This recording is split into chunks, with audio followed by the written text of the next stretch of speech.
Hey guys, Brian Delivers You the Goods here. Just thought I'd return to you for this album review real quick before I get to the next release that I'm going to be doing for the Daughtry Shock to the System Part 2 EP review that will be out tonight.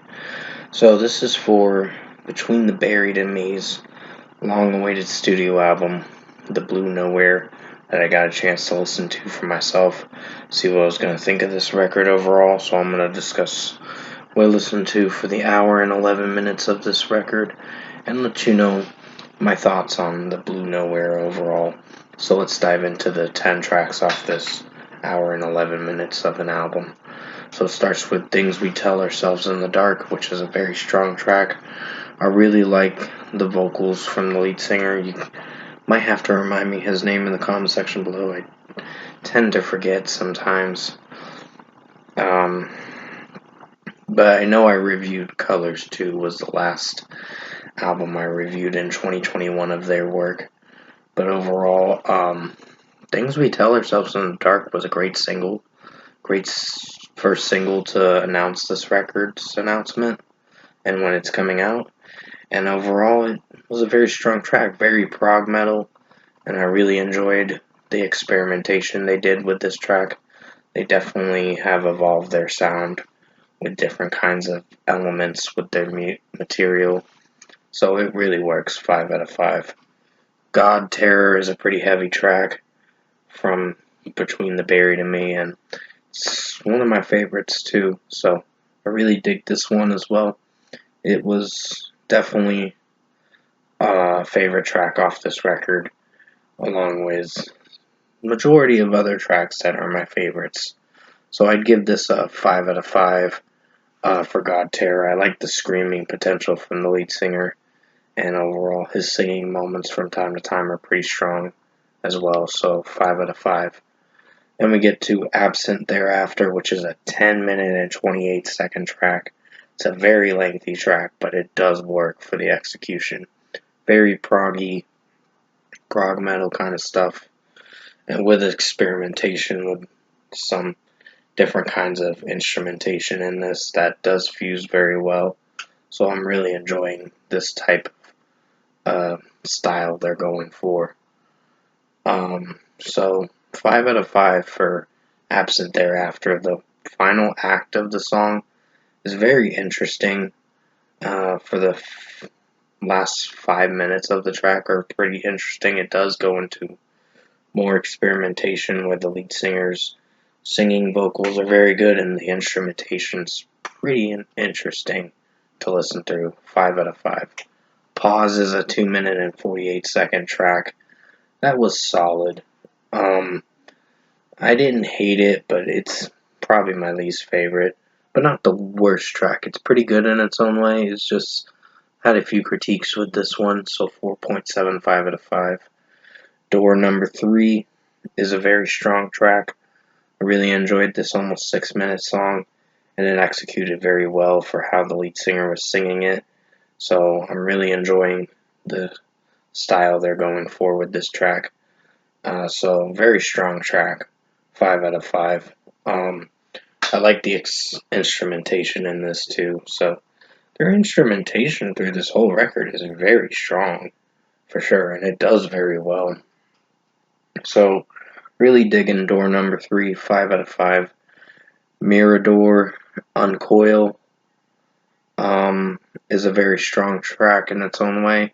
I mean, it's only 52 seconds, so you're not in for a long track. It goes into the next track, which is another favorite of mine.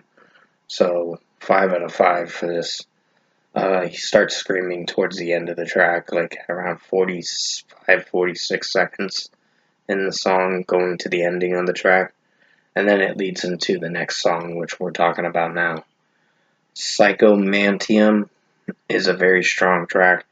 It's a very long song, 11 minutes and 28 seconds, or 11 minutes and 12 seconds this one. The next one's 11 minutes and 28 seconds. Getting my song run times mixed up a little bit. But overall executed very well for the prog metalcore metal kind of stuff they're doing. And I'm enjoying the experimentation in this with their instrumentation and the lead singer's vocals are very strong. Even with his scream moments are very good. So I'm really digging this track. 5 out of 5. Definitely is a favorite of mine. Slow Paranoia is an 11 minute and 28-second track. This is the one that's almost 11 and a half minutes. So it's a very good song too, Slow Paranoia. And I really enjoyed the prog metal, metalcore style they're going for with this one too. And just different layers in the tracks off this record do very well structurally. So I'm really enjoying this. 5 out of 5. I really like this track. It is a favorite of mine. And it overall did well with the execution. The title track, The Blue Nowhere, is a very good song too. It's only 6 minutes in the second, but it does very well with the execution and how the lead singer sings this track and screams as well. So it's a very strong track. I really enjoyed this. That's a definite 5 out of 5. And then finally, we get to the closing track, Beautifully Human, which closes out the record flawlessly.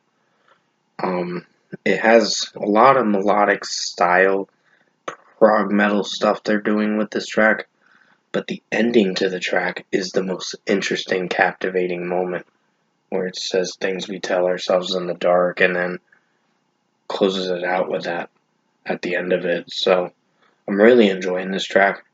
It's definitely a favorite of mine, and it's only like close to 8 minutes, but it executes very well. So 5 out of 5. Overall, production, mixing, and execution wise, I think Between the Buried and Me, The Blue Nowhere was worth the wait. And at least they only dropped 3 singles for this record, because I know The Blue Nowhere was the last single they dropped around September 2nd, but I didn't want to review it because I wanted to wait to listen to the entire record as a whole. I only heard 2 singles, which was Things We Tell Ourselves in the Dark and Absent Thereafter. I did not want to hear the third single because I wanted to be surprised with how I was going to feel about the entire record, even the title track too as well. But overall, this record was really good. So, really enjoyed this record. Definitely rocks for sure. And I highly recommend you check this out for the September 12th releases for this Friday, which is September 12th as of now. And overall, if I were to give Between the Buried and Me's The Blue Nowhere a score, giving it a very strong 9.5 out of 10. Really strong record. Definitely one of my favorite records this year. And I highly recommend you guys check this out. I mean, there was one song that I had a critique about, which was the only track that was like more electronic fused, which was Pause. But it overall was pretty good, but not the best track I heard. So it was the least favorite on this record. So 9.5 out of 10 for Between the Buried and Me, The Blue Nowhere.